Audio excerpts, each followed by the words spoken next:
Hi friends, അസ്സലാമു അലൈക്കും. എല്ലാവർക്കും നമസ്കാരം. ഞാനിന്നൊരു ബീഫ് വരട്ടിയതിൻ്റെ റെസിപ്പിയുമായിട്ടാണ് വന്നിട്ടുള്ളത്. ഞാൻ കുറേ ബീഫിൻ്റെ റെസിപ്പി ഇട്ടിട്ടുണ്ട്. അതിൽ നിന്നും കുറച്ച് വ്യത്യസ്തമായ ഒരു റെസിപ്പിയാണ് കേട്ടോ. അപ്പോൾ നമുക്ക് വീഡിയോയിലേക്ക് പോവാം. അപ്പോൾ അതിന് വേണ്ടി ഞാനിതാ കുറച്ച് വെളുത്തുള്ളി, ഒരു 1/4 കപ്പ് വെളുത്തുള്ളി, 2 വലിയ കുടം വെളുത്തുള്ളി, പിന്നെ ചെറിയ ഉള്ളി, 5 പച്ചമുളക്, 3 മീഡിയം സൈസ് തക്കാളി, 3 വലിയ ഉള്ളി, പിന്നെ ബീഫൊക്കെ കഴുകി വൃത്തിയാക്കി വെച്ചിട്ടുണ്ട്. പിന്നെ അതൊക്കെ മുറിച്ച് ഒരു പാത്രത്തിലേക്ക് ഇട്ടിട്ട് തക്കാളി, ഉള്ളിയും പച്ചമുളകും ഒക്കെ മുറിച്ച് ഒരു പാത്രത്തിലേക്ക് ഇട്ട് കൊടുത്തിട്ടുണ്ട്. പിന്നെ 1/2 കപ്പ് ഉണ്ട് കേട്ടോ ചെറിയ ഉള്ളി. പിന്നെ അതിലേക്ക് മഞ്ഞൾപ്പൊടിയാണ് ഇട്ട് കൊടുത്തത്. പിന്നെ ഇത് നമ്മളെ ഇറച്ചി മസാല ഉണ്ടല്ലോ, അത് ഞാൻ വീട്ടിലുണ്ടാക്കി തന്നെയാണ് കേട്ടോ.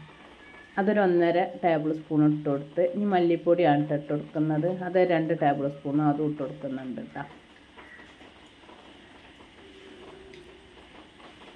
പിന്നെ ഗരം മസാല അത് 1/2 ടീസ്പൂൺ അതും ഇട്ട് കൊടുത്തിട്ടുണ്ട്. അതും നമ്മൾ വീട്ടിലുണ്ടാക്കി വെച്ച് തന്നെയാണ് കേട്ടോ. മല്ലിപ്പൊടിയൊക്കെ അങ്ങനെ തന്നെയാണ് ഞാൻ വീട്ടിൽ വറുത്ത് പൊടിച്ചുണ്ടാക്കി തന്നെ. പിന്നെ കുരുമുളക് പൊടി അത് 2 ടേബിൾ സ്പൂണ് ഇട്ട് കൊടുത്തിട്ടുണ്ട്. 2 കിലോ ബീഫാണ്. പിന്നെ മസാല അതിനനുസരിച്ച് നമുക്ക് വേണ്ടതിനനുസരിച്ചൊക്കെ ഉണ്ടാക്കട്ടെ. പിന്നെ 1 ടീസ്പൂൺ മുളക് പൊടി ഇട്ട് കൊടുത്തിട്ട്, മുളക് പൊടി കുറച്ച് ഇട്ട് കൊടുത്തിട്ടുള്ളൂ. പിന്നെ ലാസ്റ്റ് പിന്നെ വലിയ ജീരക പൊടിച്ചതാണ് ഇട്ട് കൊടുത്തത്. അത് ഒരു 1/2 ടീസ്പൂൺ അതും ഇട്ട് കൊടുത്തിട്ടുണ്ട്. പിന്നെ കുറച്ച് വെളിച്ചെണ്ണ ഒഴിച്ച് കൊടുത്ത്, ഉപ്പിട്ട്, കറിവേപ്പില അതൊക്കെ ഇട്ട് കൊടുത്ത് ബീഫ് ഇട്ടിട്ട് നന്നായി ഒന്ന് മിക്സ് ചെയ്യണം. അതിലിടക്ക് ഇഞ്ചിയാണ് കേട്ടോ, ഒരു 1.5 ടീസ്പൂൺ ഇഞ്ചി അരച്ചതാണ്, ചതച്ചതാണ്, അത് ഇട്ട് കൊടുത്തിട്ടുണ്ട് കേട്ടോ. ഇനിയൊക്കെ മിക്സ് ചെയ്ത് കഴിഞ്ഞത് അരമണിക്കൂർ നേരമൊക്കെ അവിടെ ഇരിക്കട്ടെ. ഇനി നമുക്ക് ഉണ്ടാക്കാൻ തുടങ്ങാം കേട്ടോ. അപ്പോൾ ഇനി ഒരു ചട്ടിയൊക്കെ അടുപ്പത്ത് വെച്ചിട്ടുണ്ട്. നമ്മൾ വിറകടുപ്പിൽ തന്നെയാണ് ഉണ്ടാക്കുന്നത്. ബീഫൊക്കെ വിറകടുപ്പിൽ ഉണ്ടാക്കിയാണ് അധികം ടേസ്റ്റ്.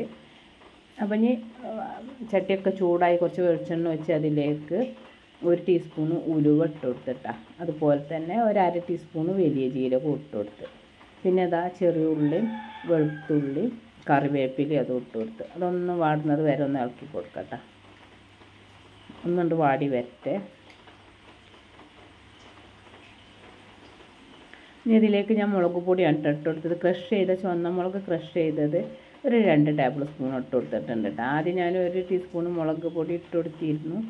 പിന്നെ നമ്മൾ മസാല ഉണ്ടാക്കി വെച്ച ബീഫാണ്ട് ഇട്ട് കൊടുത്ത് ഇനി കുറച്ച് നേരം നന്നായി ഒന്ന് മിക്സ് ചെയ്യട്ടെ. തീ നല്ല കത്തി തന്നെ നല്ലൊന്ന് മിക്സ് ചെയ്യട്ടെ കുറച്ച് നേരം. എന്നിട്ട് കുറച്ച് നേരം ആ തക്കാളി ഒന്നുകൊണ്ട് വാടി തോന്നുന്നത് വരെ തന്നെ ഒന്ന് ഇളക്കി കൊടുക്കട്ടെ കുറച്ച് നേരം. അപ്പോൾ ഈ മസാലയൊക്കെ അതിലൊന്നുകൊണ്ട് മൂത്ത് വരും. അപ്പോൾ അത് വരെ ഒന്ന് ഇളക്കി കൊടുക്കുക. നല്ല ടേസ്റ്റുള്ള ഒരു റോസ്റ്റാണ് കേട്ടോ അത്. എല്ലാതും ബീഫ് ഇപ്പോൾ അധികം എങ്ങനെ ഉണ്ടാക്കിയാലും വെറുതെ മുളക് പൊടി, മഞ്ഞൾപ്പൊടി, ഉപ്പ് ഉണ്ടാക്കിയാലും ബീഫ് നല്ല ടേസ്റ്റാണ് കേട്ടോ.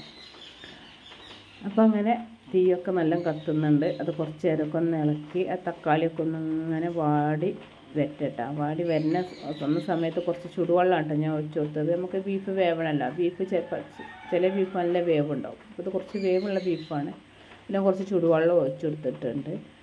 എന്നിട്ട് ഇനി നമുക്കിത് മൂടി വെച്ച് വേവിച്ചെടുക്കാം. പിന്നെ അത് നമുക്ക് വേണമെങ്കിൽ കുറച്ച് നേരം നോക്കിയിട്ട് വെന്തിട്ടില്ലെങ്കിൽ കുറച്ചും കൂടി ചുടുവെള്ളം ഒഴിച്ചു കൊടുക്കട്ടെ. അപ്പോൾ അങ്ങനെ ഞാൻ ബീഫൊക്കെ വെള്ളമൊക്കെ വറ്റിച്ചെടുത്തത് അപ്പോൾ ഈ പരുവത്തിലെത്തിയിട്ടുണ്ട് കേട്ടോ. നല്ലൊരു ബീഫ് വരട്ടിയതാണ് നല്ല അടിപൊളി ടേസ്റ്റും ഉണ്ടാ. അപ്പോൾ അത് ഒക്കെ ഇവിടെ റെഡിയായി വന്നിട്ടുണ്ട്. എന്നാൽ ശരി. അപ്പോൾ ഇത്രേ ഉള്ളൂ ഇന്നത്തെ വിശേഷങ്ങൾ. എന്നാൽ ബൈ, അസ്സലാമു അലൈക്കും.